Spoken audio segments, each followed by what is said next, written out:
What is it? Okay, Terry. All right, here's the beginning of Chico. Here's the beginning of Chico. A year later. He was a long-haired terrier, but that's where it all starts. He was a long-haired terrier. Okay? What happened was, one year, we shaved him like a lion. So he had a big mane on his shoulders, he had a little fluff on the end of his tail, right?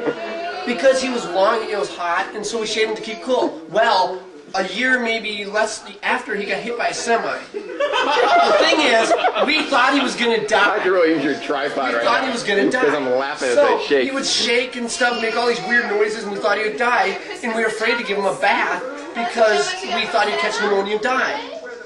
He never died for 12 more years, and his hair all fell off on his tail. It was nothing but leather except for a few strands of hair at the end. And his stomach, he was just all leather, you know? And he would like lay in the middle of the doorway at night. We'd walk and go, boom, get something, he'd go, This is a good telling of the story. He was just hard rock. He's very animated. Chico, there's so many stories, but one story in particular. The door. The door. Okay, in the wintertime, you know, we let Chico would push on the door, let him say he wants to come in. He'd push on the door or go out. So he'd go sit in front of the door, we'd let him out, he'd go out, and then we heard the door kind of move a little bit later on, and it was really cold, dead of winter. We heard the door knock, like he pushed on the door. We went to the door, tried to open it, and he'd go, you know, anyway, we tried doing it again, we'd push it, and he'd go, so what happened was we had to go all the way around because his paws stuck to the cement. They froze to the cement. So we had to hold hands on his paws because every time we'd open the door, we'd push him and he couldn't move, you know. And you know, Chico, there's so many other stories. What? Tell us how the drunk.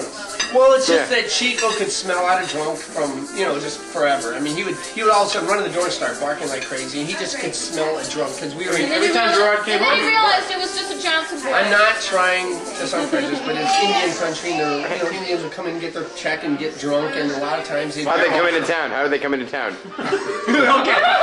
All right, they'd come into town. Have I told you this? No. You can hear the Indians coming into town because you hear their car going kaplunk, kaplunk, kaplunk, because they'd be riding on their rims and their tires. You know, just go kaplunk, kaplunk, kaplunk, kaplunk, kaplunk. You know.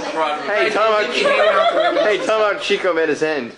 Well, first the drunk story.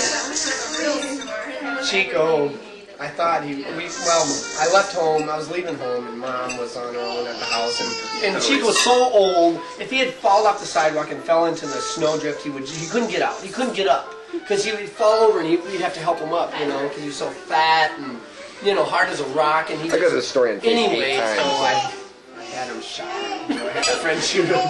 But he didn't die the first time. Like 14, 15 years old. I'm sorry, I feel bad. My mom told me that I should do it too. She said, well, I think it's the best thing.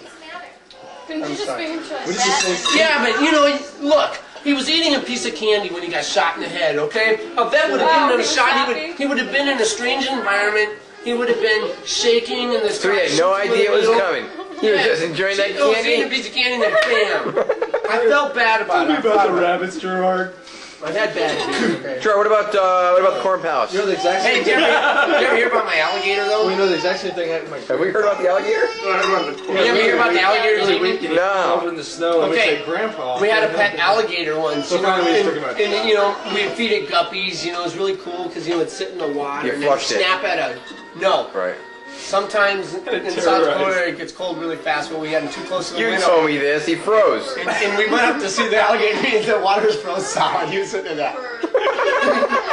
Froze solid. Bad luck. What about the Corn Palace?